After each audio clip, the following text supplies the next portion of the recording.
নবীজি বলেছেন, তোমাদের মধ্যে উত্তম সেই ব্যক্তি যে ব্যক্তি নিজে কোরআন শেখে আর অপরকে শেখায়, সেই হচ্ছে উত্তম ব্যক্তি। যেহেতু কোরআন পড়ে মানুষের ব্যক্তি, পরিবার, সমাজ ও রাষ্ট্রের মধ্যে বড় রকমের পরিবর্তন আনয়নের জন্য কোরআনের বিকল্প কিছুই নাই। এই জন্য কোরআন যার আছে, কোরআন যে বোঝে আর আল্লাহর রহমত যদি থাকে, তাহলে কোরআন এর মাধ্যমে সে হেদায়েত পেয়ে যায়।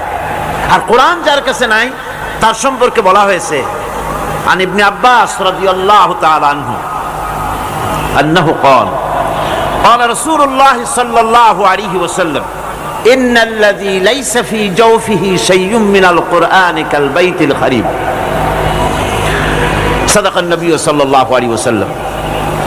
হুজুর বলেছেন, যেই সিনার ভেতরে, যেই স্মৃতির ভেতরে কোরআন নাই, সেই দেহটা একটা পোড়ো বাড়ির মতো, সেটা একটা বিরান বাড়ির মতো। বিরান বাড়িতে যা কিছু থাকে, কোরআন শূন্য দেহের মধ্যে, কোরআন শূন্য স্মৃতিওয়ালা লোকের মধ্যে তাই থাকে। অর্থাৎ তার মধ্যে খোদাভীতি থাকে না, চরিত্র থাকে না, ঈমান থাকে না, কিছুই থাকে না। সুতরাং কোরআন হচ্ছে মূল, ফাউন্ডেশন, কোরআন হচ্ছে ভিত্তি। এই কোরআনকে যদি জাতি বুঝতে পারে, এর উপরে যদি আমল করতে পারে, তাহলেই তাদের জন্য কল্যাণ বয়ে আসবে। আমি আপনাদের সামনে আলোচনা করতে চাই, আমাদের হযরত পীর সাহেব কেবলা যে আলোচনা শুরু করেছিলেন, শেষ করতে পারেন নাই। আমি সেখান থেকেই শুরু করি। তাহলে তিনি এমন একটা সূরার কথা এখানে আলোচনা করেছেন, যেই সূরা হচ্ছে কোরআনে কারিমে যা আছে ওই সূরাটার মধ্যে তাই আছে। সুবহানাল্লাহ কইতে ইচ্ছা করলো না? 30 পারা কোরআন শরীফের মধ্যে যা আছে সূরা ফাতিহার মধ্যে তাই আছে। সুতরাং এই সূরা ফাতিহা আসুন আলোচনা করে দেখি কি মধু আল্লাহ পাকের মধ্যে রেখেছেন। 30 পারা কোরআন শরীফে যা আছে তাই সূরা ফাতিহা। সুবহানাল্লাহ, সুবহানাল্লাহি বিহামদিহি। আসুন আগে আমরা তেলাওয়াতটা করি, পড়েন আমার সাথে। আউযু বিল্লাহি মিনাশ শাইতানির রাজীম। বিসমিল্লাহির রাহমানির রাহিম। আলহামদুলিল্লাহি রাব্বিল আলামিন। সবাই পড়েন, আলহামদুলিল্লাহি রাব্বিল আলামিন আর রহমানির রহিম মালিকি ইয়াউমিদ্দিন ইয়্যাকা না'বুদু ওয়া ইয়্যাকা নাস্তাঈন ইহদিনাস সিরাতাল মুস্তাকিম সিরাতাল লাযীনা আন'আমতা আলাইহিম গায়রিল মাগদুবি আলাইহিম ওয়ালাদ-দাল্লিন। আমিন। সূরা ফাতিহা কোরআনে কারীমের সর্বপ্রথম একটি পূর্ণাঙ্গ সূরা, যেটি সেই সূরাটির নাম হচ্ছে সূরা ফাতিহা। এর আগে যত সূরা নাজিল হয়েছে রাসূল কারীম সাল্লাল্লাহু আলাইহি ওয়াসাল্লামের কাছে, তা ছিল 10 আয়াত, 20 আয়াত, 30 আয়াত, এরকম করে করে। কিন্তু পূর্ণাঙ্গ সূরা হিসাবে হুজুরের কাছে প্রথম যে সূরাটি নাজিল হয়, সেই সূরাটির নাম হচ্ছে সূরা ফাতিহা। আর এই ফাতিহা এটা গ্রন্থের প্রারম্ভিকা হিসাবে রাখা হয়েছে বলে এই সূরাটির নাম হচ্ছে আল ফাতিহা, সূরাতুল ফাতিহা অথবা ফাতিহাতুল কিতাব।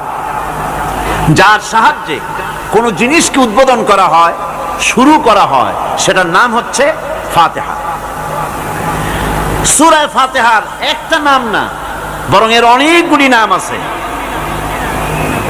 সূরা ফাতিহার কম বেশি 22টি নাম পাওয়া যায়।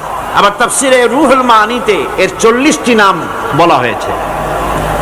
সূরা ফাতিহা অত্যন্ত ফজিলতপূর্ণ একটি সূরা, বরকতপূর্ণ সূরা। এই সূরাটির এক নাম হচ্ছে ফাতিহাতুল কিতাব, মানে হচ্ছে কোরআন কুঞ্জিকা, কোরআনের চাবি অথবা কোরআন প্রারম্ভিকা। এটাকে বলা হয়েছে উম্মুল কিতাব, কোরআনের কিতাবের মা। তো মা মানে কোরআন শরীফের পেটে সূরা ফাতিহা হয়েছে তা না। আরবিতে শব্দের অর্থ হচ্ছে কেন্দ্র, সেন্টার, আসল। এই জন্যে মক্কা শরীফকে বলা হয়, কোরআনে কারীম মক্কা শরীফকে বলেছে কি উম্মুল কোরা, গ্রাম সমূহের মা। সারা পৃথিবীর সমস্ত জায়গা থেকে, শহরগঞ্জ, গ্রাম থেকে লোকেরা এখানে এসে একত্রিত হয়, সেই জন্য এটার নাম রাখা হয়েছে উম্মুল কোরা।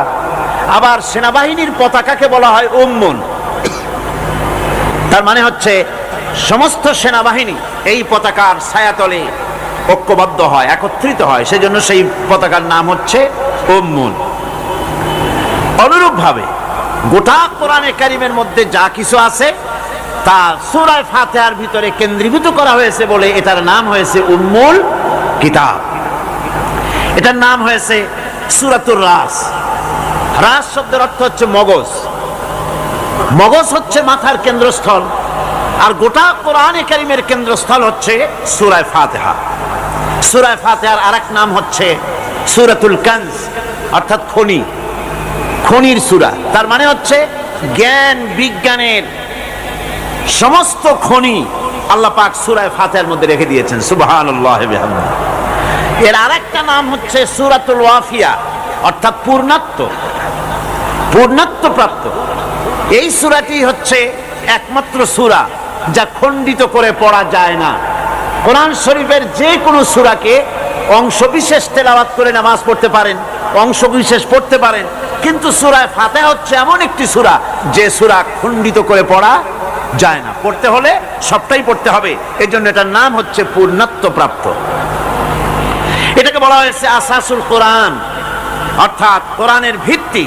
30 পারা কোরআনের পূর্ণাঙ্গ ব্যবস্থা পেশ করা হয়েছে, তার ভিত্তি হচ্ছে সূরা ফাতিহা। এটার নাম হচ্ছে সূরাতুল হামদ, প্রশংসার সূরা। যেহেতু সূরা ফাতিহায় আল্লাহর প্রশংসা দিয়ে ভরা, এই জন্য এটার নাম হচ্ছে সূরাতুল ফাতিহা। এর আরেকটি নাম হচ্ছে সূরাতুশ শুকর, শুকর করা, কৃতজ্ঞতা প্রকাশ করার সূরা। এই সূরাটির মধ্যে মানুষ আল্লাহ পাকের অসীম অনুগ্রহের শুকরিয়া আদায় করে বলে প্রশংসার মাধ্যমে, এই জন্য এটার নাম হয়েছে সূরাতুশ শুকর। সূরাটির না আরেকটি নাম হচ্ছে সূরাতুদ দোয়া। এই সূরাটি একটি দোয়া, একটি প্রার্থনা, আল্লাহ পাকের কাছে প্রার্থনা করা হয়, সেজন্য এটার নাম হচ্ছে সূরাতুদ দোয়া। এর আরেকটি নাম হচ্ছে সূরাতুস সুআল, অর্থাৎ কামনা করার সূরা, আল্লাহর কাছে চাওয়ার সূরা। এই সূরায় অনেক কিছু আছে যা আল্লাহর কাছে চাওয়া হয়। এই সূরাটি, এর আরেকটি নাম হচ্ছে সূরাতুশ শিফা, অর্থাৎ প্রতিষেধক, রোগ ব্যাধি ইত্যাদি মুক্ত হওয়ার জন্য। সূরা ফাতিহা আপনারা আল্লাহর ওলিদের কাছে, ওলামাদের কাছে যে যান, পানি নিয়ে, তেল নিয়ে, কালো জিরা নিয়ে, ওনারা যা পড়ে ফু দেন, সেই গোপন কথাটা বলে দেই, সেটা হচ্ছে সূরা ফাতিহা। সূরা ফাতিহা কোন কোন কিতাবে মুফাসসিরিন ইকরাম লিখেছেন, মুহাদ্দিসিনরা লিখেছেন যে দুরারোগ্য ব্যাধি, কোন ওষুধে ভালো হচ্ছে না, প্রতিদিন 40 বার করে সূরা ফাতিহা পড়ে পানিতে দম করে ফজরের পরে 41 দিন যদি এভাবে সেবন করে, সেই দম করা পানি দুরারোগ্য ব্যাধিও আল্লাহ পাক ভালো করে দিবেন। সুবহানাল্লাহ ওয়া বিহামদিহি। এটা হচ্ছে সূরাতুশ শিফা। এটাকে বলা হয় সূরাতুস সালাত। নামাজ হবেই না সূরা ফাতিহা ছাড়া, নামাজ সূরা ফাতিহা ছাড়া হবে না। এই জন্য লা সালাতা লিমান লাম ইয়াকরা বিফাতিহাতিল কিতাব, হাদিস শরীফে এসেছে সূরা ফাতিহা ছাড়া নামাজ শুদ্ধ হবে না, নামাজ জায়েজ হবে না। সেই জন্য এটার নাম হচ্ছে সূরাতুস সালাত। কোরআনে কারীমের এই সূরাটি, এটাকে হযরত পীর সাহেব কেবলা একটি আয়াত তেলাওয়াত করে বলেছেন সাবউল মাসানি। এটা হচ্ছে নিত্য পাঠনীয় সপ্তবাক্য, যে 7টি বাক্যকে সব সময় পড়া লাগে।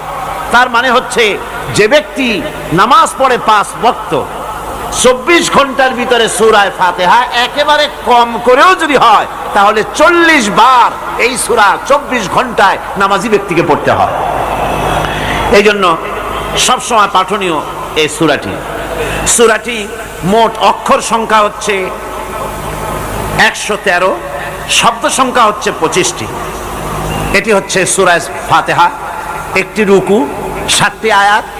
নাজিলের অবতীর্ণ হওয়ার স্থান হচ্ছে মক্কা আল মুকাররমা। রাসূল করিম সাল্লাল্লাহু আলাইহি ওয়াসাল্লামের মক্কি জিন্দেগিতে সূরাটি অবতীর্ণ হয়। এখন একটি প্রশ্ন, সূরা ফাতিহার উপরে আরেকটি আয়াত আছে, কি আছে? পড়েন সবাই, বিসমিল্লাহির রহমানির রহিম। স্বাভাবিকভাবেই প্রশ্ন ওঠে যে বিসমিল্লাহির রহমানির রহিম সূরা ফাতিহার পূর্বে যে লাগানো হয়েছে, এটা সূরা ফাতিহার আয়াত কিনা, সূরা ফাতিহার অংশ কিনা? এর উত্তরে বলা যায়, কোন কোন সাহাবী, কিছু সংখ্যক সাহাবায়ে কেরাম রিদওয়ানুল্লাহ তাআলা আলাইহিম আজমাইন, তারা মনে করতেন যে সূরা ফাতিহার অংশ হচ্ছে বিসমিল্লাহির রহমানির রহিম। এমনকি ইমাম শাফি রহমতুল্লাহ আলাইহি তিনিও এই ধারণা পোষণ করতেন। ইমাম আলুসি রহমতুল্লাহ আলাইহি তার তাফসীরের ভিতরে তিনি এ বিষয়ে বিভিন্ন ধরনের 10টি মত পেশ করেছেন। ইমাম রাজি রহমতুল্লাহ আলাইহি তার তাফসীরের ভিতরে 16টি যুক্তি ধারা পেশ করেছেন বিসমিল্লাহকে সূরা ফাতিহার আয়াত হিসেবে। কিন্তু ইমাম আলুসি রহমতুল্লাহ আলাইহি তিনি বহু প্রমাণ দিয়ে, দলিল দিয়ে প্রমাণ করেছেন যে এটি সূরা ফাতিহার আয়াত নয়, এটি বিচ্ছিন্ন আরেকটি আয়াত, যা কোরআনে কারীমের মধ্যে সূরা আন-নামলের ভিতরে আল্লাহ রাব্বুল আলামিন এটাকে উল্লেখ করেছেন। সুতরাং সূরা ফাতিহার অংশ এটি নয়।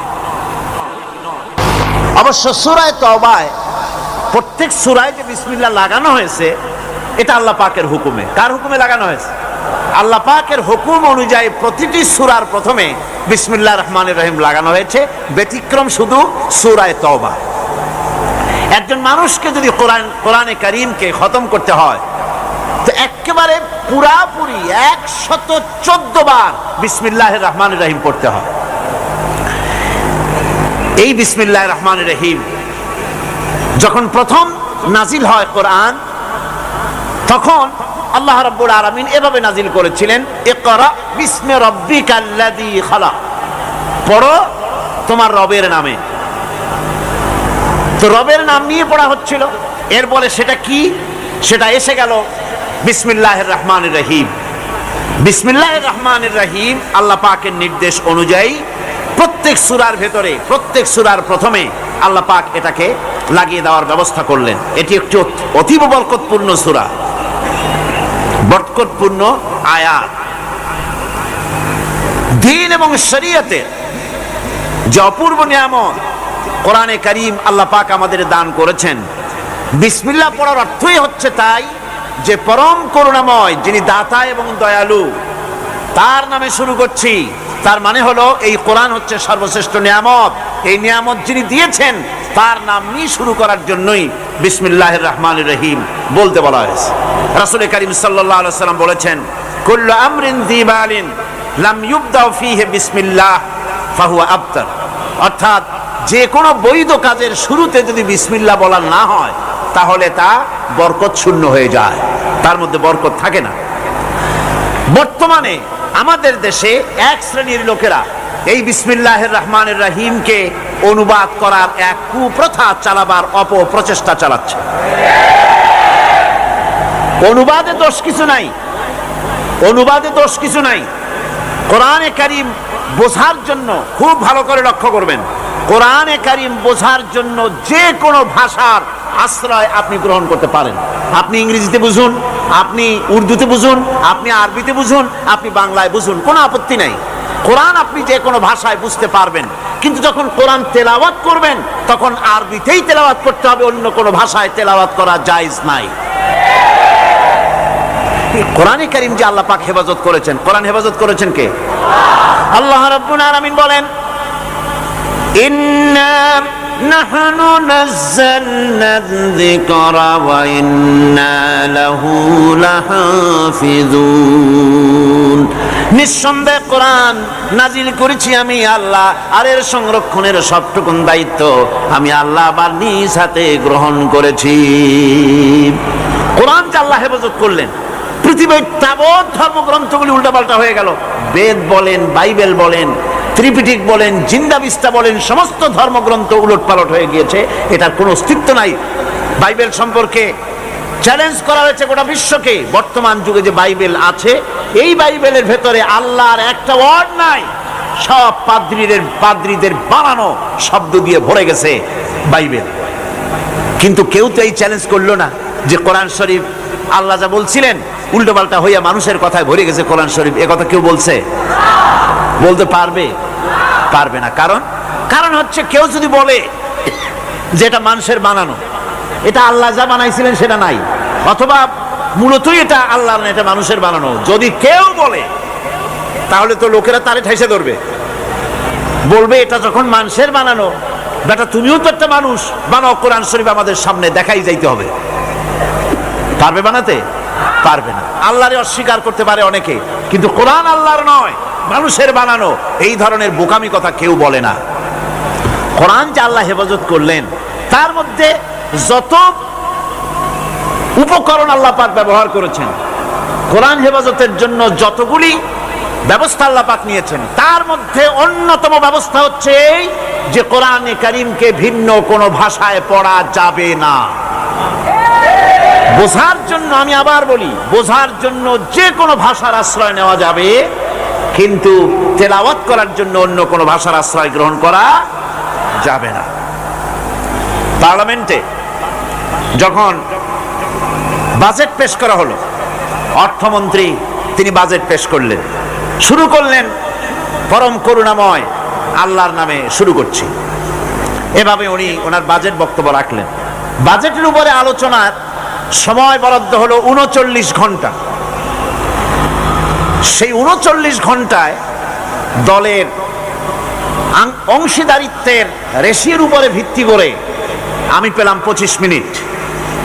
এই 25 মিনিট বাজেটের আলোচনায় আমি বললাম, মাননীয় অর্থমন্ত্রী একজন মুসলমান মানুষ, উনি কেন পরম করুণাময় আল্লাহর নামে শুরু করছি বললেন, উনি বিসমিল্লাহির রহমানির রহিম বলতে পারলেন না কেন?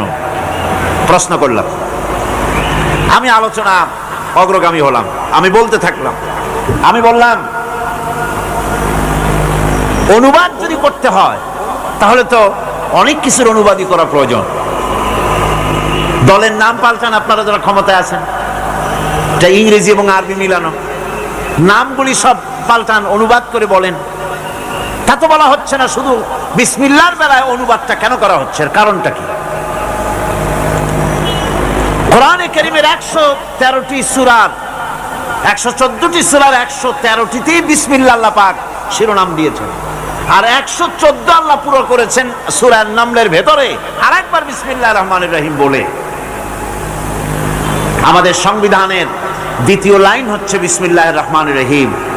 এই কথাটা আমরা কেন বলতে পারলাম না? আমরা তো অসংখ্য শব্দ ব্যবহার করি আমাদের বাংলা ভাষার মধ্যে। আমাদের বাংলা ভাষা হচ্ছে, আমি বলেছি পার্লামেন্টে, এটা সমুদ্রের মতো, অসংখ্য বিদেশি শব্দ, অবাঙালি শব্দ আমরা এর মধ্যে জায়গা করে দিয়েছি। যেমন ধর্মীয় ব্যাপারে নামাজ, রোজা, হজ, যাকাত, আখিরাত, রিসালাত, বেহেশত, দোজখ, ফেরেশতা, বিবাহের ব্যাপারে আকীদা, আকিকা, কি বলে, আকিকা, ওয়ালিমা, এই শব্দগুলি আমরা ব্যবহার করি কিনা বলেন? ব্যবহার করি কিনা?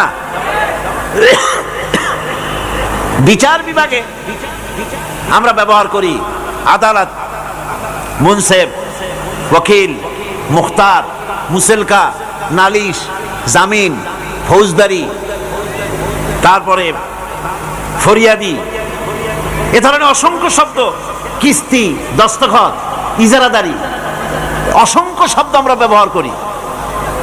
খাদ্য বিভাগে ব্যবহার করি পোলাও, কোরমা, বিরিয়ানি, জর্দা, ফিরনি, কাবাব, পোলাওদানি, সুরমাদানি, আতরদানি, অসংখ্য শব্দ ব্যবহার করি। এরপর আমি স্পিকারকে লক্ষ্য করে বললাম, মাননীয় স্পিকার, আপনি বসে আছেন চেয়ারে, আমি বসে আছি চেয়ারে, বসছিলাম, এখন তো দাঁড়ায় কথা বলছি। আমরা তো কেউ বলি না যে আমরা কাষ্ঠ আসনে বসে আছি, আমরা তো চেয়ারে বসছি। চেয়ারটা তো ইংরেজি শব্দ। ইংরেজির চেয়ারে বসে ইংরেজি টেবিলের উপরে উর্দু কাগজ রেখে আরবি কলম দিয়ে লিখি। ইংরেজির প্লেটে ভাত খাই, ইংরেজি গ্লাসে পানি খাই, ইংরেজি কাপ পিসে তার ভিতরে চা রেখে এরপরে আমরা চা খাই, চা পান করি, গ্লাসের মধ্যে উর্দু পানি রেখে সেই পানি আমরা পান করি। এগুলির তো আমরা বাংলা তালাশ করি না, আবার তালাশটাও উর্দু শব্দ। এত অসংখ্য শব্দ আমরা ব্যবহার করি বাংলা ভাষার মধ্যে, তার কোনোদিন প্রশ্ন উঠল না এটাকে অনুবাদ করা। অথচ আমরা আজ দুর্ভাগ্যজনক সত্য যে বিসমিল্লাহির রহমানির রহিম বুক ফুলায় বলতে পারছি না, এক শ্রেণীর লোকেরা বলতে পারছি না। আপনারা বিশ্বাস করুন, 786 দিয়ে আমাদের দেশে বিসমিল্লাহ বুঝানো হয়, হয় না? চিঠিপত্রে লেখে 786 আবজদ, যতই আবজদ হোক আপনারা বিশ্বাস করুন 10 লক্ষ বার যদি 786 কেউ লেখে, একবার বিসমিল্লাহ বলার সমান হবে না। কারণ হচ্ছে বিসমিল্লাহির রহমানির রহিম এর মধ্যে অক্ষর আছে কয়টা? 19টা। কয়টা অক্ষর আছে? আল্লাহর নবী বলেছেন প্রত্যেক অক্ষরে অক্ষরে আল্লাহ রাব্বুল আলামিন 10 করে নেকি আমলনামায় লিখে দিবেন। কেউ যদি বিসমিল্লাহ পড়ে, বিসমিল্লাহির রহমানির রহিম যদি একবার পড়ে, তার আমলনামায় সঙ্গে সঙ্গে 190টি নেকি লেখা হয়ে যায়। পরম করুণাময় আল্লাহর নামে শুরু করছি, লিখলে কি অক্ষরে অক্ষরে এরকম 10 নেকি পাওয়া যাবে?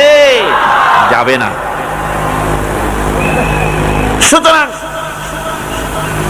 দুর্ভাগ্যজনক ভাবে যে অনুবাদ শুরু হয়েছে, এই অনুবাদ করে পড়ার মধ্যে শঙ্কা আছে, সাহস নাই, সংকীর্ণতা আছে, উদারতা নাই, এর ভেতরে দীনতা আছে, ঐশ্বর্য নাই, এর ভেতরে রাজনীতি আছে, ধর্ম নাই, এর ভিতরে অন্ধ অনুকরণ আছে, নেতৃত্ব নাই, এর ভেতরে পরাজয়ের গ্লানি আছে, বিজয়ের আনন্দ নাই, এর ভেতরে কপাল পোড়ার লক্ষণ আছে, বরকতের মোটেই সম্ভাবনা নাই।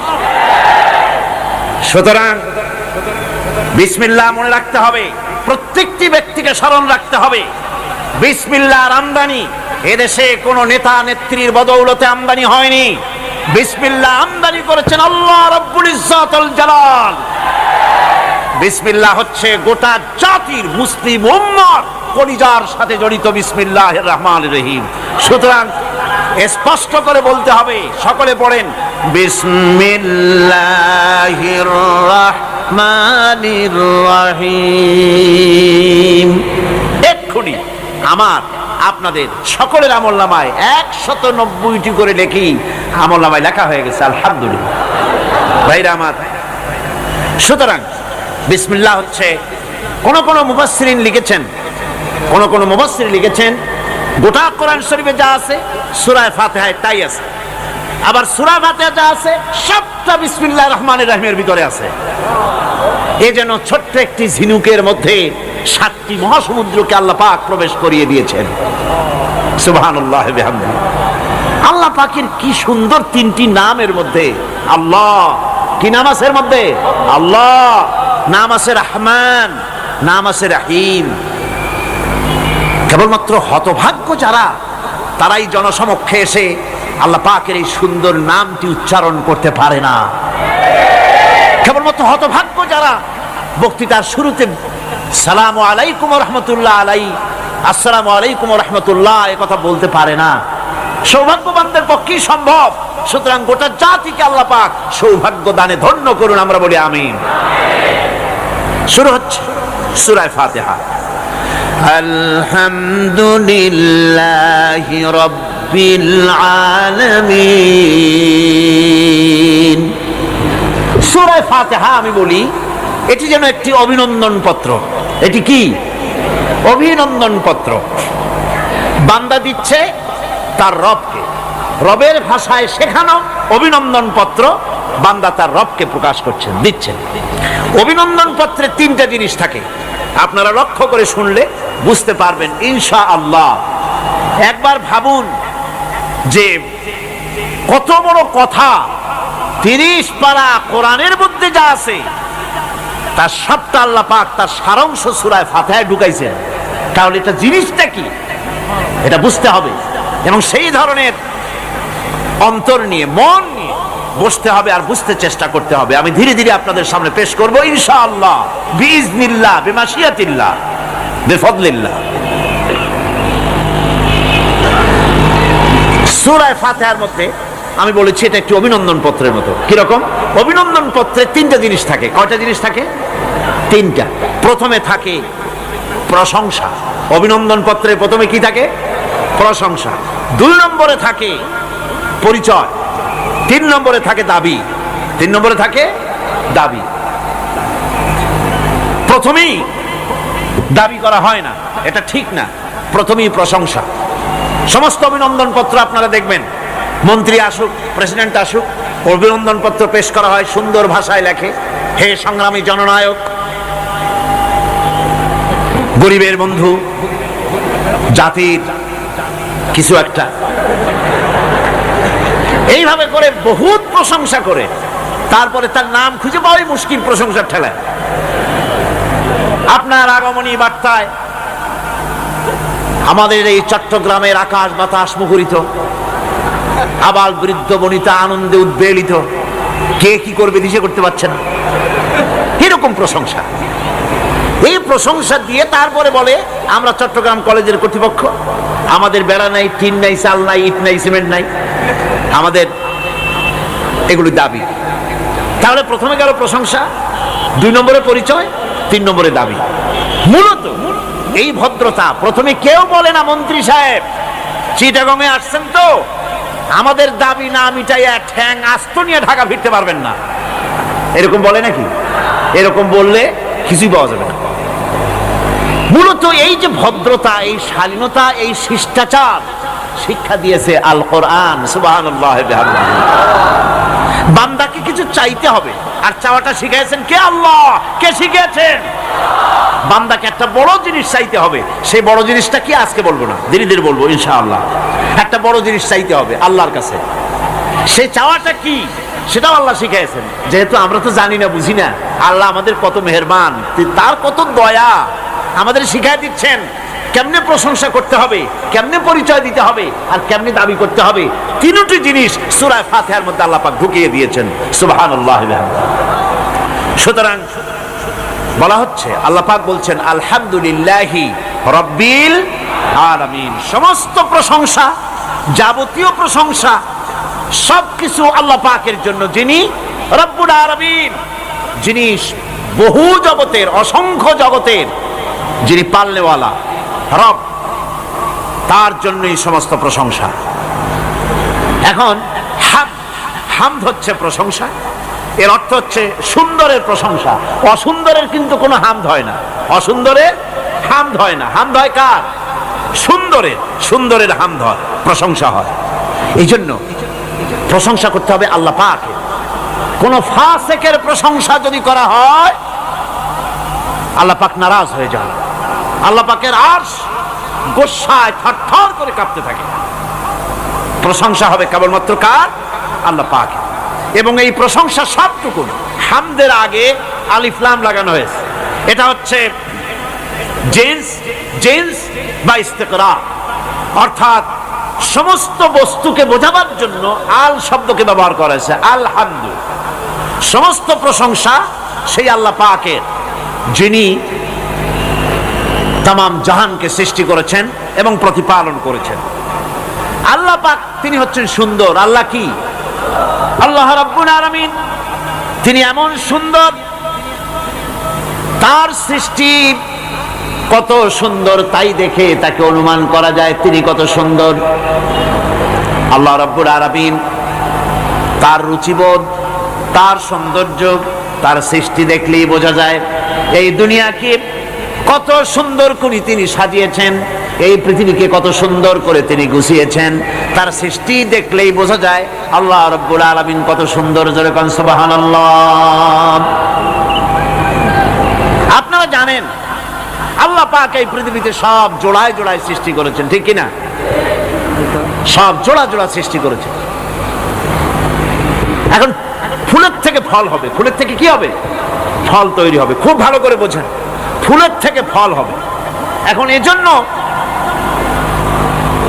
স্ত্রী জাতীয় ফুল এবং পুরুষ জাতীয় ফুলের সংমিশ্রণ হতে হবে।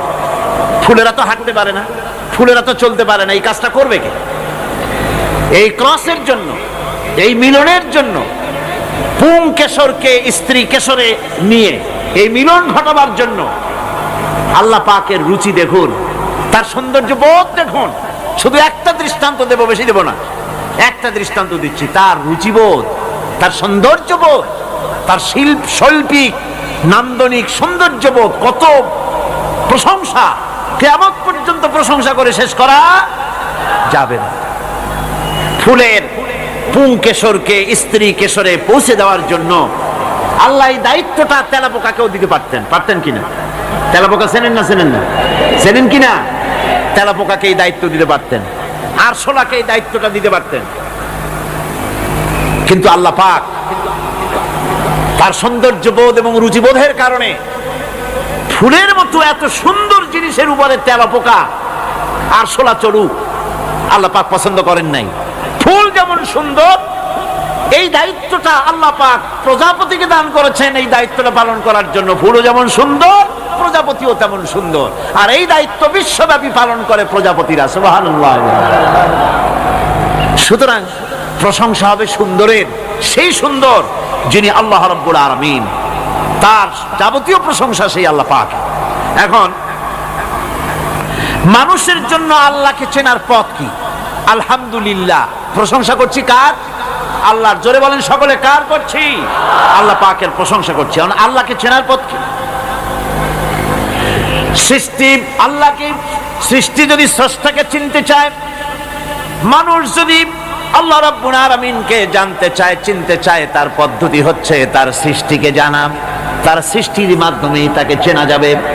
আল্লাহ পাক বলেন, الذين يذكرون الله قياما وقعودا وعلى جنوبهم ويتفكرون في خلق السماوات والأرض ربنا ما خلقت هذا باطلا سبحانك فقنا عذاب النار الذين يذكرون الله قياما وقعودا وعلى جنوبهم, যারা দাঁড়িয়ে, বসে, শুয়ে, এক কথায় সর্বাবস্থায় যারা আল্লাহ পাককে স্মরণ করে, তার আকাশ এবং জমিন সৃষ্টির ব্যাপারে চিন্তা ভাবনা করে, রাত এবং দিনের পরিবর্তনের চিন্তা করে, তার সৃষ্টি নৈপুণ্যতা নিয়ে যারা গবেষণা করে, তারাই হচ্ছে আল্লাহ পাকের খাঁটি বান্দা।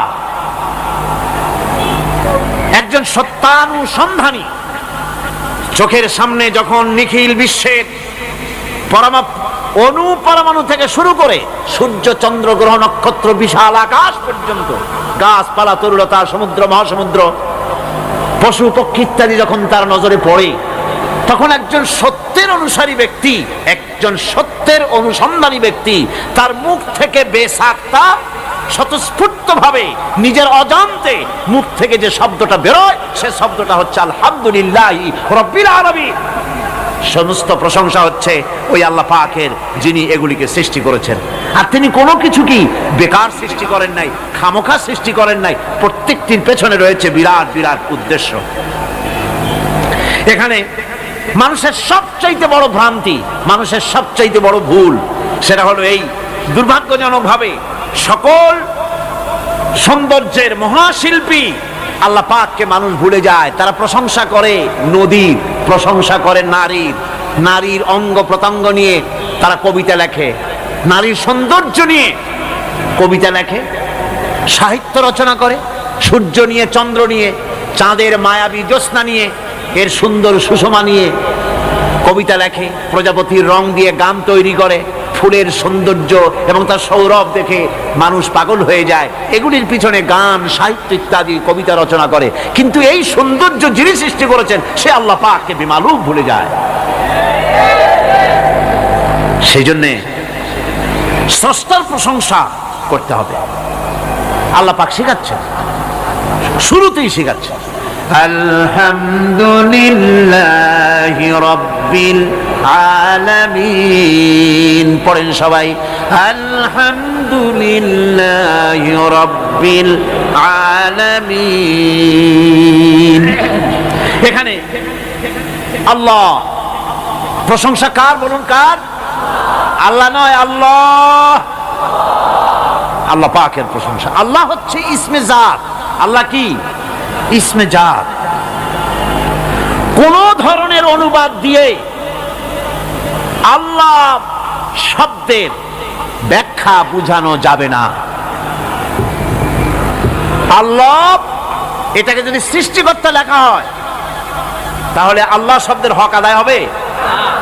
সৃষ্টিকর্তা বলতে তো বুঝাই যায়, তা তো আছে খালেক, সৃষ্টিকর্তা। এই জন্য আল্লাহ পাকের একটা সিফাতি নাম আছে না? সে নাম কি? খালেক। আল্লাহ এটাকে কোনো অনুবাদ দিয়ে সৃষ্টিকর্তা বলে বোঝানো যাবে না। আল্লাহ হচ্ছেন এমন, পৃথিবীতে যত ধর্মের লোকেরা তাদের স্রষ্টাকে ডাকে, কেউ বলে ভগবান, কেউ বলে ঈশ্বর, কেউ বলে পরমেশ্বর, কেউ বলে বিধাতা, কেউ বলে গড, কেউ বলে জিহোবা। বলেন এরকম? কথা না বললে বুঝি কি বলে? এর প্রত্যেকটি শব্দের প্রতিশব্দে স্ত্রীলিঙ্গে অন্য শব্দ আসবে। ভগবান বললে কি হবে? ভগবতী। ঈশ্বর বললে ঈশ্বরী। পরমেশ্বর বললে পরমেশ্বরী। বিধাতা বললে বিধাত্রী। গড বললে গডে আসবে। এখন গড আরো বেকায়দা। গডটারে যদি উল্টায় দেন এমন সর্বনাশ হবে যা বলার মতো না। আর এই শব্দ দিয়েও বোঝার উপায় নাই যে তারা কি বলতে চায়। শব্দকে খণ্ডিত যদি করা হয় তাও বোঝা যাবে না যে কি বলতে চায়। অথচ আল্লাহ পাক হচ্ছেন, আল্লাহ পাকের নাম হচ্ছে এমন একটি নাম, আমাকে যদি কেউ বলে যে অন্য কোনো ব্যাখ্যা চাই না, আল্লাহ দিয়ে আল্লাহরে বুঝায় দেন, তো আল্লাহ দিয়ে আল্লাহরে বুঝানো যাবে। এরকম কোরআনে কারিমের মধ্যে আল্লাহ আয়াতে কারিমা সেট করে রেখেছেন। সুবহানাল্লাহ। যদি আপনারা বলেন আমাকে যে আল্লাহ দিয়ে আল্লাহর পরিচয় করায় দেন, তো আমি বলবো আল্লাহ রাব্বুল আলামিন কোরআনে কারিমের মধ্যে বলেছেন, আল্লাহু লা ইলাহা ইল্লা হুয়াল হাইয়ুল কাইয়্যুম। কোন সূরায় আছে? কোন আয়াতে? আয়াতুল কুরসি। পড়তে ইচ্ছা করে না? পড়েন আমার সাথে, আল্লাহু লা ইলাহা ইল্লা হুয়াল হাইয়ুল কাইয়্যুম। আল্লাহ হচ্ছেন তিনি যিনি ছাড়া কোনো উপাস্য নাই, কোনো ইলাহা নাই, কোনো মাবুদ নাই যিনি ছাড়া, আর কোনো ইবাদতের মালিক নাই। আর যিনি হচ্ছেন সদা জাগ্রত চিরঞ্জীব, সার্বভৌমত্বের একচ্ছত্র মালিক, যিনি সদা জাগ্রত চিরঞ্জীব, তিনি হচ্ছেন আল্লাহ। এখন কেউ যদি বলেন আল্লাহ অক্ষর কি, এক একটা অক্ষর বাদ দিয়া আল্লাহরে চিনায় দেন, তাও চিনানো যাবে। আল্লাহর প্রথম অক্ষর যদি বাদ দেন কি থাকবে? কোরআনে কারীম বলছে তা দিয়েও বোঝা যাবে। লিল্লাহি মা ফিস সামাওয়াতি ওয়া মা ফিল আরদ। আল্লাহ হচ্ছেন তিনি যার জন্য আকাশ আর জমিন, আকাশ এবং জমিনের একচ্ছত্র মালিক। এর মাঝখানে যা কিছু আছে সব কিছুর মালিকানা যার হাতের মুঠায়, তিনি আমার আল্লাহ। তিনি কে? আল্লাহ। এরপরে যদি বলেন আর একটা নাম ছেড়ে দেন, আলিফ সাল্লাম একটা নাম ছেড়ে দিলাম, তাহলে কি থাকলো? লাহ থাকলো, দুইটা অক্ষর থাকলো লাহু। এই লাহু দিয়েও আল্লাহ রাব্বুল আলামিনের সিফাতকে, তার গুণকে বোঝা যাবে। লাহু মাকালিদুস সামাওয়াতি ওয়াল আরদ। আল্লাহ পাক বলেন আসমান এবং জমিনের রিজকের চাবিকাঠি আল্লাহ পাকের হাতে, যাকে খুশি তিনি পর্যাপ্ত রিজেক দান করেন। কেউ যদি বলেন লামটাও ভালায় দেন, লামটাও ছেড়ে দেন, দিলাম নাম একটা ছেড়ে, থাকলো কি? একটা অক্ষর থাকলো হু। এই হু দিয়ে আমার আল্লাহরে চেনা যাবে। ওয়া হুয়াল গফুরুল ওয়াদুদুল আরশিল মাজিদ ফাআলুল লিমা ইউরিদ। আমার আল্লাহ হচ্ছেন তিনি যিনি ক্ষমাশীল, যিনি দয়াবান, যিনি বান্দাকে মহব্বত করেন, যিনি হচ্ছেন আরশে আজিমের মালিক। যা তিনি হচ্ছেন সেই মহান সত্তা যিনি যা খুশি তাই করতে পারেন। সুতরাং আল্লাহ হচ্ছেন এমন এক লফজ, এমন এক নাম, এমন এক ইসমে জাত যার কোনো বিকল্প নাই, যা অনুবাদ করে আল্লাহকে স্রষ্টা বললে এটা সারবে না, সৃষ্টিকর্তা বললে সারবে না। আল্লাহ পাকের নামের বিরাট বিশাল ব্যাপক অর্থ রয়েছে। সুতরাং আল্লাহকে আল্লাহই বলতে হবে। আল্লাহকে কি বলতে হবে? আল্লাহ আল্লাহ আল্লাহ। কত মজাই নামে, সুবহানাল্লাহ ওয়া বিহামদিহি, কত মজাই নামে। আল্লাহ রাব্বুল আলামিন বলেন, আমরা শুরু করছি সূরা ফাতিহা। অভিনন্দন পত্র দিচ্ছি, কারে দিচ্ছি? আল্লাহ পাককে দিচ্ছি। শেখানো ভাষা দিয়ে রব্বুল আলামিন বলেন, প্রশংসা করো আলহামদুলিল্লাহি রাব্বিল আলামিন। সমস্ত প্রশংসা আল্লাহ পাকের, যিনি হচ্ছেন রব। যিনি কি? রব। এখন এই রব শব্দের বাংলা অর্থ করা হয় প্রভু, লালনকারী, প্রতিপালনকারী, কিন্তু এই অর্থ যথেষ্ট নয়। কোরআনে কারিমে যে রব বলা হয়েছে তার অর্থ হচ্ছে, তার অর্থ ব্যাপক, অনেক বিশাল এর অর্থ। এ রব কাকে বলে? এই রব শব্দের বাংলা অর্থ করা হয় প্রভু, লালনকারী, প্রতিপালনকারী, কিন্তু এই অর্থ যথেষ্ট নয়।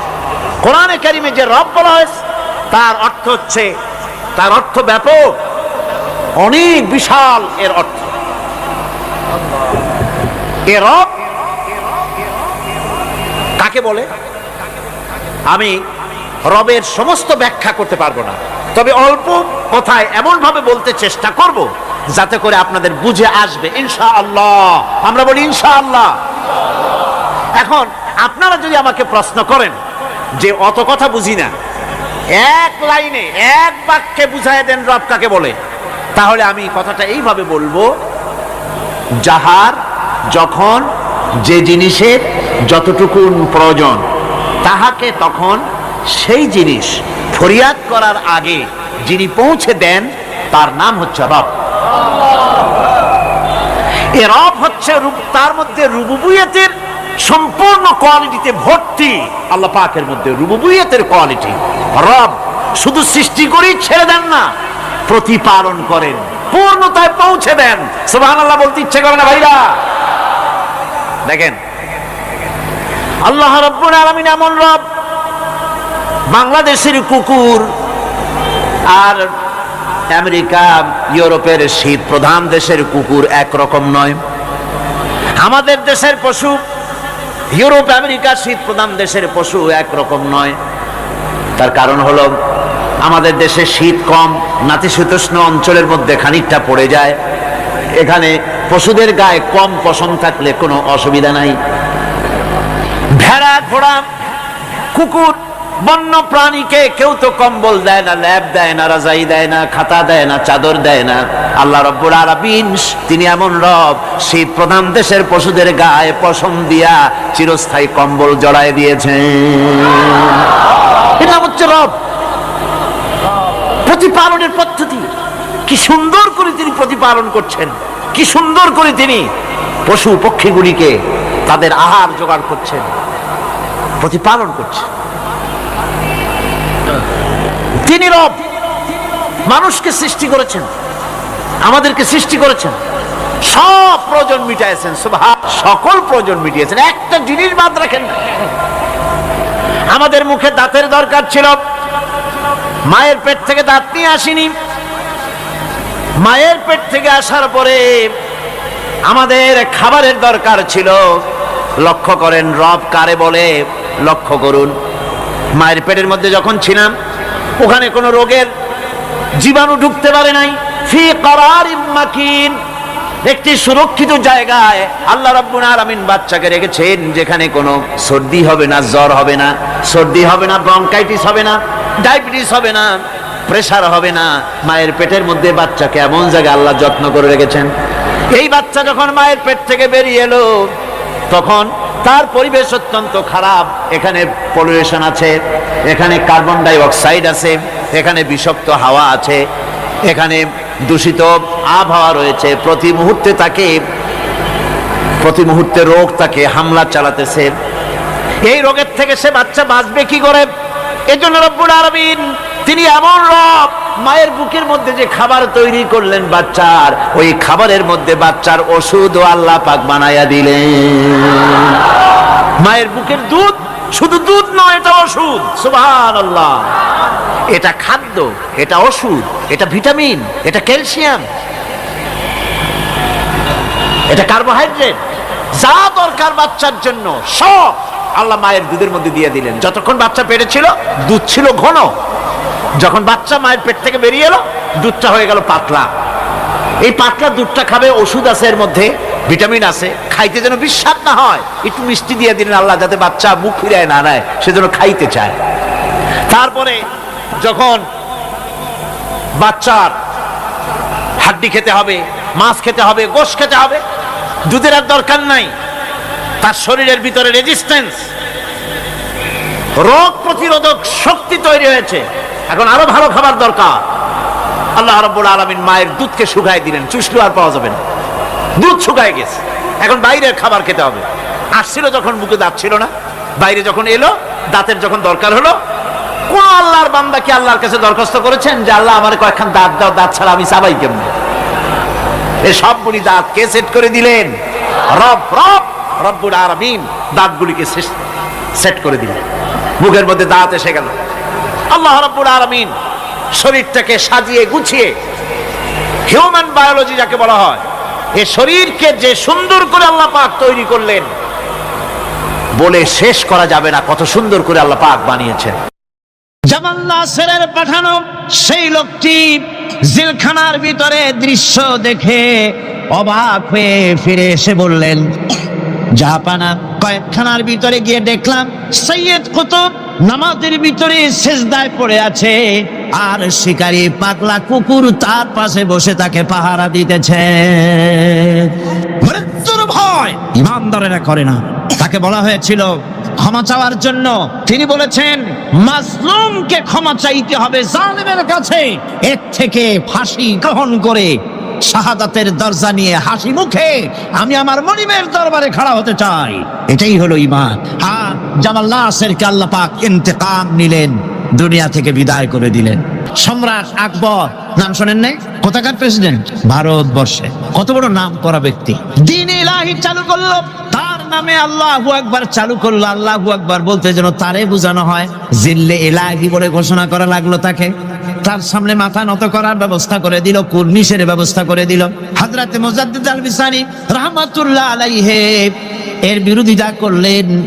বিরোধিতা করার পরে সম্রাট জাহাঙ্গীর তার জেলের মধ্যে ঢুকাই দিল। তাকে যখন দরবারে দাওয়াত দিয়েছিল, একটা গেট বানালো যাতে করে তার মাথা নিচু করে ঢোকা লাগে। আল্লাহর মাহবুব বান্দা মুজাদ্দিদ আল বিসানি রাহমাতুল্লাহ আলাইহি তিনি মনে করলেন এখানে গেটটা নিচু করা হয়েছে যাতে করে আমি মাথা নিচু করে ঢুকি, আর এটাই সে কুর্নিশ হিসেবে ধরে নেবে। তিনি মাথা নিচু করলেন না, মর্দে মুজাহিদ বাদশার দরবারে নিজের বাম পাখানা আগে ঢুকাইয়া দিলেন। এই অপরাধে তাকে কারারুদ্ধ করা হলো। জেলখানার ভিতরে তিনি আছেন। কয়েক মাস পরে জেলার সাহেব চিঠি লিখেছেন বাদশার কাছে, জাহাপানা, জেল তো হয় চোরের জন্য, ডাকাতের জন্য, বদমাশদের জন্য। কারে পাঠাইলেন জেলখানায়? মুজাদ্দিদ আল বিসানি নামক যে ব্যক্তিকে জেলে পাঠিয়েছেন, তিনি আসার পরেই কয়েক মাসে আমার জেলের মধ্যে চোর আর ডাকাত যা ছিল সব আল্লাহর ওলিতে পরিণত হয়ে গেছে। সম্রাট আকবর সেকেন্দ্রায় তার খবর রয়েছে, কেউ জিয়ারত করতে যায় না। মুজাদ্দিদ আল বিসানি রাহমাতুল্লাহ আলাইহি হযরতে খাজা মুঈনুদ্দিন চিশতি রাহমাতুল্লাহ আলাইহির দরবারে আজও হাজার হাজার মানুষ কবরের কাছে জিয়ারত করতে যায়। দিনদার ইমানদার সৎকর্মশীল হলে আল্লাহ পাক তার মহব্বত মানুষের দিলের মধ্যে পয়দা করে দেন। ভাইরা আমার, এই পৃথিবীর বুকে ভালো কাজ যারা করে তাদের জন্য ফুল বিছায় কেউ দেয় না, ফুল দেয়, ফুল দেয় না, কণ্ঠকা কীর্ণ থাকে। নবীজি কালেমার দাওয়াত দিয়েছিলেন, এই কারণে নবী কোনো ফুলের বিছানা পান নাই, ফুলের মালা পান নাই। কাফির বেঈমানেরা নবীজিকে মারধর করেছে, দান্দা মোবারক শহীদ করেছে। হযরত বিলালকে উটের পায়ের সাথে বেঁধে দিয়ে উট তাড়ায় দিয়েছে।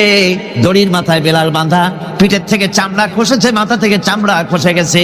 উত্তপ্ত মরুভূমির উপরে হযরত হযরত বিলালের রক্তাক্ত শরীরকে চিৎ করে শোয়াই দিয়েছে।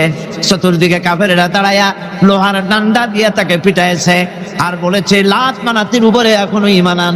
হযরত বিলাল একটা ভাঙ্গা আঙ্গুল কোন রকম আকাশের দিকে উঁচু করে বলেছেন, আহাদ আহাদ আহাদ, লা ইলাহা ইল্লাল্লাহ, লা ইলাহা লা ইলাহা ইল্লাল্লাহ, মুহাম্মাদুর রাসূলুল্লাহ।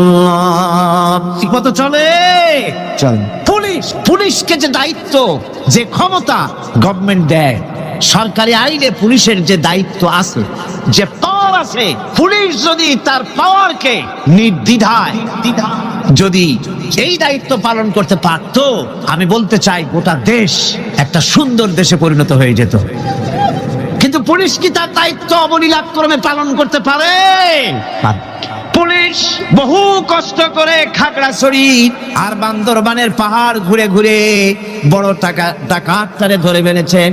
বড় চোরাচালানি, স্বর্ণ চোরাচালানকারী বড় একটা ডাকাতরে ধরে ফেলাইছে, জীবনের ঝুঁকি নিয়ে ধরছে। আসামি ধরা কি এত সহজ? গেলি আসামি কয় যে আমার হাতে হ্যান্ডকাপ পরাই দেন, আমি আসছি। এরকম করে না, জীবনের ঝুঁকি নিয়ে তারপরে পুলিশ গ্রেফতার করে, তাদেরকে গ্রেফতার করলো। পরের দিন টেলিফোন আসলো, হ্যালো চট্টগ্রামের এসপি? বলে হ্যাঁ। আরে মিয়া তুমি ধরছো কারে?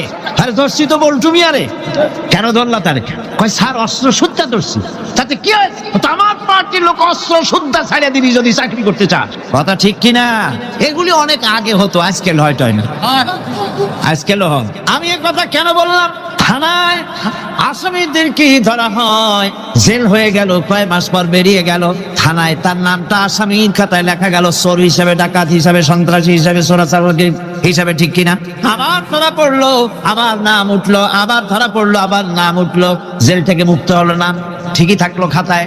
কিন্তু কোন বান্দা যদি গুনাহ করে, আল্লাহর বান্দার জন্য যে খাতা আছে, ফেরেশতারা যেটা লেখে, ওইখানে গুনার খাতায় তার নাম উঠে গেল। রব্বুল আলামিন বলেন, আমার বান্দা যদি গুনাহ করার পর বুঝতে পেরে যখন তওবা করে, তখন শুধু গুনাহ মাফ করি না, গুনার খাতা থেকে নামটাও আমি মুছে ফেলে দেই। আমার বান্দা যখন শয়তানের ওয়াসওয়াসায় পড়ে একটা নেকের একটা গুনাহ নিয়ত করবে, গুনাহ করার নিয়ত করবে, গুনাহটা করে নাই, পাপ লিখবা না। গুনাহ করা হয়ে যাওয়ার পর একটা গুনার জন্য একটা গুনাহই লিখবা।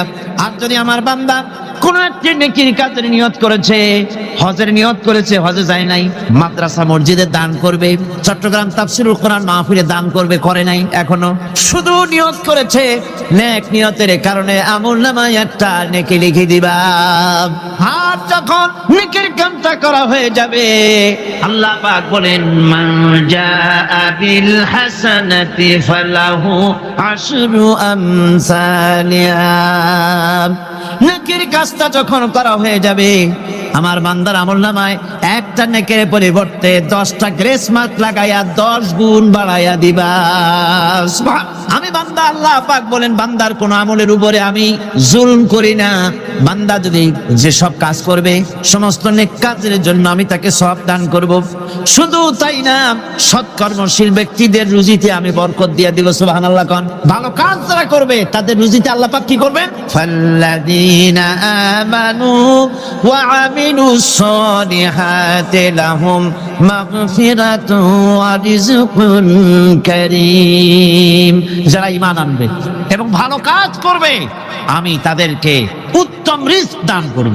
শুধু তাই নয়, আমলে সালিহ যারা করবে, সৎকর্মশীল লোকদের, তাদের জন্য রয়েছে আমার কাছে ক্ষমা, মাগফিরাত। ওয়া ইন্নী লাগাফফারুন লিমান তাবা ওয়া আমানা ওয়া আমিলা সালিহান সুম্মা ইহতাদা। নিঃসন্দেহে আমি ক্ষমাশীল ওই সব বান্দাদের জন্য যারা সৎ কাজ করে, আমলে সালেহ করে, নেক কাজ করে, আর গুনাহ থেকে তওবা করে, আর এই তওবার উপরে, হেদায়েতের উপরে টিকে থাকে, আমি তাদের গুনাহকাশী আমি রব্বুল আলামিন মাফ করে দেই। আল্লাহ পাক ওয়াদা করেছেন, নেক কাজ যদি হও, সৎকর্মশীল যদি তোমরা হও, তাহলে নেক কাজের বিনিময় আমি রব্বুল আলামিন তোমাদেরকে রাষ্ট্র ক্ষমতা দান করব, যেমন করে তোমাদের পূর্বপুরুষদেরকেও রাষ্ট্র ক্ষমতা দিয়েছিলাম। রাষ্ট্র ক্ষমতা হচ্ছে সুলতানে নাসির যাকে বলা হয়েছে, সাহায্য সাহায্যকারী শক্তি। রাসূল করিম সাল্লাল্লাহু আলাইহি সাল্লাম আল্লাহর কাছে সেখানে দোয়া করেছেন, রব্বি আদখিলনি মুদখালা সিদকিন ওয়া আখরিজনি মুখরাজা সিদকিন ওয়াজআলনি মিন লাদুনকা সুলতানান নাসিরা। আয় আল্লাহ, আমাকে সাহায্যকারী শক্তি আমাকে তুমি দান করো। এই সাহায্যকারী শক্তি হচ্ছে রাষ্ট্র ক্ষমতা। কি ক্ষমতা? রাষ্ট্র ক্ষমতা। এখন রাষ্ট্র ক্ষমতা কি জন্য? রাষ্ট্র ক্ষমতা এই জন্যে যে রাষ্ট্রীয় পাওয়ার যদি আপনার হাতে না থাকে তাহলে ইসলামের সকল আইন পালন করা সম্ভব নয়। ঠিক কিনা? ঠিক কিনা? আজ সমাজে সুদ চালু আছে নাকি নাই? জেনা চালু আছে নাকি নাই? জুয়া চালু আছে নাকি নাই? আমার ভাইরা, আমার এই দেশে, এই উপমহাদেশে পাকিস্তান, ইন্ডিয়া, বাংলাদেশ, এই দেশগুলির মতো এত মাহফিল কোথাও হয় না। পৃথিবীর কোথাও এত মাহফিল হয় না। এই মাহফিলের কারণেই এই দেশের মানুষগুলি আল্লাহর মেহেরবানি, মাথায় টুপি আছে, মুখে দাঁড়িয়ে আছে, অসংখ্য মসজিদ মাদ্রাসা হয়েছে। আল্লাহর ওলিরা, বড় বড় আলেম এবং পীর বুজুর্গরা এই দেশে দ্বীনের দাওয়াত দিয়েছেন, সুদের বিরুদ্ধে কথা বলেছেন, ঘুষের বিরুদ্ধে কথা বলেছেন। কিন্তু আপনারা বলেন, এই শত শত বছর পর্যন্ত ওয়াজ নসিহত করে, পীর মুরিদি করে আর তাফসীর করে সুদ বন্ধ হয়েছে নাকি? বোঝেন না কথা? সুদ বন্ধ হয়েছে, ঘুষ বন্ধ হয়েছে, জেনা বন্ধ হয়েছে, বেশ্যালয় বন্ধ হয়েছে। কিয়ামত পর্যন্ত এই পদ্ধতিতে হবে না। কথা বুঝে আসছে? ওয়াজ করে, তাফসীর করে যদি সুদ আর ঘুষ বন্ধ হয়ে যেত তাহলে রাসূলুল্লাহর চাইতে বড় ওয়াজ আল্লাহর দুনিয়ায় আর নাই। তিনি ওয়াজ করে বন্ধ করে দিতেন, কিন্তু তা হয় নাই। আল্লাহর ঘরের ভিতরে 360টা মূর্তি ছিল। 13টি বছর ধরে নবুয়াতের মক্কি জিন্দেগিতে আল্লাহর নবী একটা মূর্তিকেও আল্লাহর ঘর থেকে সরাই দিতে পারেন নাই। কথা ঠিক কিনা? কিন্তু যখন মদিনা মুনাওয়ারায় গেলেন, ইসলামী রাষ্ট্র হাতে পেলেন, এবার নবীজি ইসলামী রাষ্ট্রের প্রধান, এখন তিনি প্রেসিডেন্ট।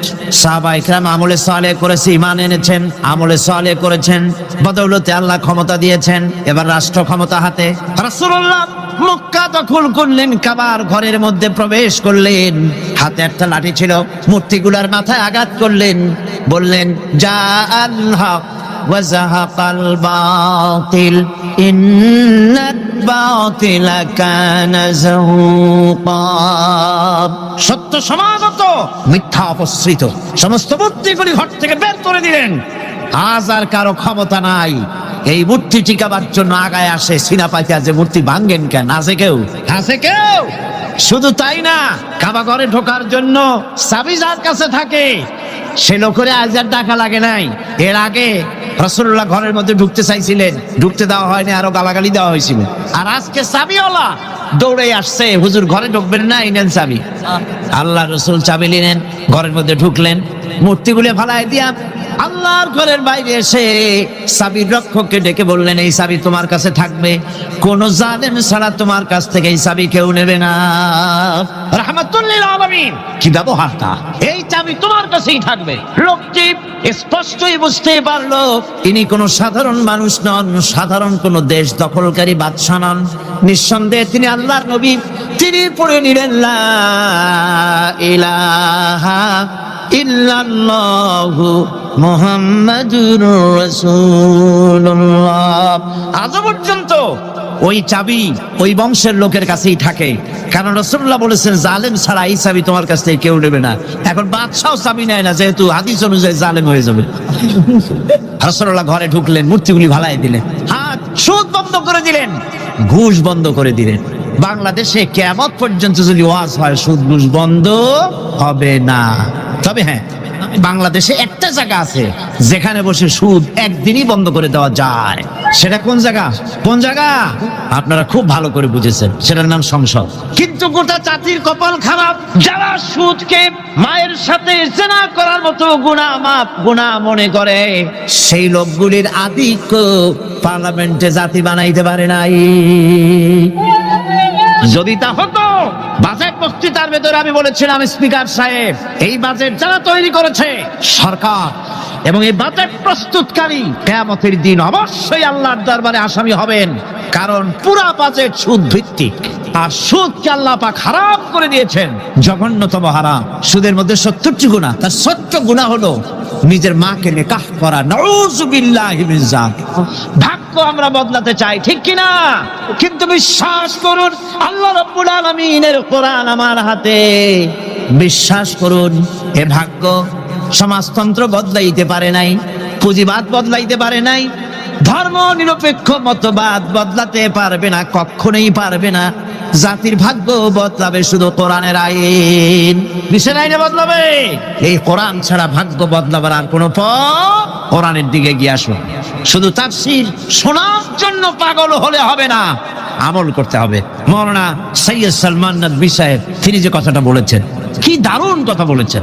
তাফসীর শুধু শুনলে হবে না, শুনে একজন দায়ী হয়ে যান, আপনারা কোরআনের দাওয়াতকারী হয়ে যান, বাড়ি বাড়ি ডোর টু ডোর চলে যান, মানুষকে বুঝান জাতীয়তাবাদ, পুঁজিবাদ, সমাজবাদ, ধর্মনিরপেক্ষ মতবাদ সকল বাদের পরিণতি বরবাদ, ইসলামের পরিণতি আবাদ। ইসলামের পরিণতি কি? আবাদ। ইসলামের দাওয়াত দেন, কোরআনের দাওয়াত দেন, আর প্রস্তুতি গ্রহণ করুন। নির্বাচন যখন আবার আসবে কোরআনের লোকগুলো পাঠিয়ে দিবেন। আল্লাহ যেন তৌফিক দেন, আল্লাহ যেন তৌফিক দেয়। জোরে কোন আমিন।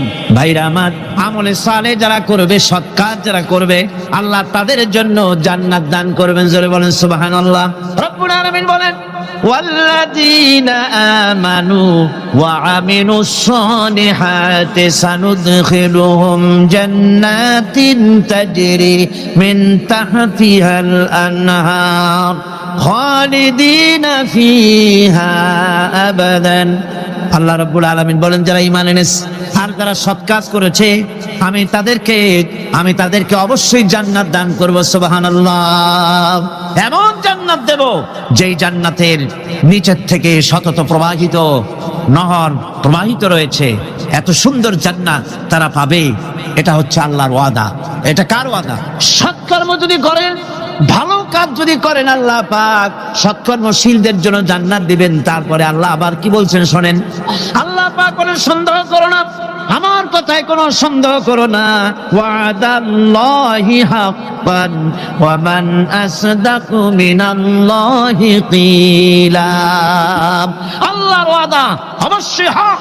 আল্লাহর চাইতে সত্যবাদী আর কে হতে পারে? কে হতে পারে? আল্লাহর কথাগুলো বিশ্বাস হয় না। ওই যে নির্বাচনের সময় কে একজন কইলো, এবার আমাকেও পাঠা, জম্মের খাওয়া খাইবা, রাস্তাগুলা সোনা দিয়ে বানাই দেবো, গরু গাড়ি চাকার মতো জিলাপি বানাই দেবো, খাইতে গিয়ে চিত হয়ে থাকবা। মানুষেরা মহব্বতের ঠেলায় অস্থির। আরে মুসলমান, একটা শাড়িতে ভুলে যায়, একটা লুঙ্গিতে ভুলে যায়, 10টা টাকায় ভুলে যায়। আপনারা মনে কিছু নেবেন না তো? একটা ছাগলও তার দাম হয় 500 টাকা, 1000 টাকা, 2000 টাকা, কিন্তু নির্বাচনের সময় আল্লাহর বান্দাদের দাম যারা ভোট দিতে যায়, এই ছাগলের সেই তো কমে যায়, 50 টাকা 100 টাকা বিক্রি হয়ে যায়। আপনারা কিছু মনে নিলেন না তো? রাগ করেন না, আমি দৃষ্টান্ত দেওয়ার জন্য দুঃখিত। এটা হলো বাস্তব, এটা আমাদের সমাজের বাস্তবতা। আমাদেরকে বুঝতে হবে, আমাদেরকে চিনতে হবে কার পিছনে দৌড়ায়। ওটা কি নামাজ পড়ে? ও তো আল্লাহর হক আদায় করে না, মানুষের হক আদায় করবে কিভাবে? ওর নামাজ নাই, ওর চরিত্র নাই, মদ খায়, বউ পর্দায় থাকে না, কিসের নেতা? নেতৃত্ব তো সেই দিতে পারে যার দিন আছে, ঈমান আছে, চরিত্র আছে, আল্লাহরে ভয় করে। ইউসুফ আলাইহিস সালাম, জুলাইখা তাকে আটকায় ফেলেছে ঘরের মধ্যে, তালা দেওয়া, খিল দেওয়া, সিটকানি মারা, পালাবার পথ নাই, চতুর্দিকে উলঙ্গ নগ্ন চিত্র। আর এই সুন্দরী যুবতী নারী জুলাইখা তার প্রেম নিবেদন করেছে হযরত ইউসুফের কাছে।